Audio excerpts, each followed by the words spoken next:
तरीन वीडियोस के लिए हमारा YouTube चैनल सब्सक्राइब करके बेल आइकन प्रेस करिए ताकि आपको मिले हर अपडेट सबसे पहले।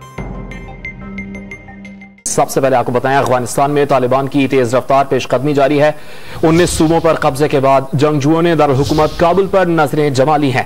दिफाई मुबस्सिरीन अगले 3 दिन इंतहाई अहम करार दे रहे हैं। शुमाली इत्तेहाद के मरकज मजार शरीफ पर भी हमले शुरू कर दिए गए हैं। अफगानिस्तान के नायब सदर समेत कई अहम हुकूमती शख्सियात के मुल्क से फरार होने की गैर मुसद्दिका इतलात सामने आ रही हैं।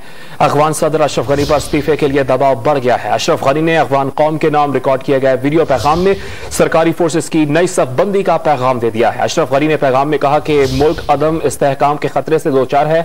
अफगान फोर्सेस को नए सिरे से मुतहरक करना उनकी अव्वलीन तरजीह है। कहा कि 20 साल में हासिल अहदाफ और अवामी इमलाक के नुकसान की इजाजत हरगिज नहीं दी जाएगी। मुल्क में जारी तशद्दुद में मजीद इजाफा और अवाम को बेघर होने से रोका जाएगा। उन्होंने मुल्क के अंदर और आलमी सतह पर मुशावरत शुरू कर दी है। नताइज जल्द अवाम के सामने रखने का ऐलान किया। वो यकीन दिलाते हैं कि मुल्क में मजीद अदम इस्तेहकाम को रोका जाएगा।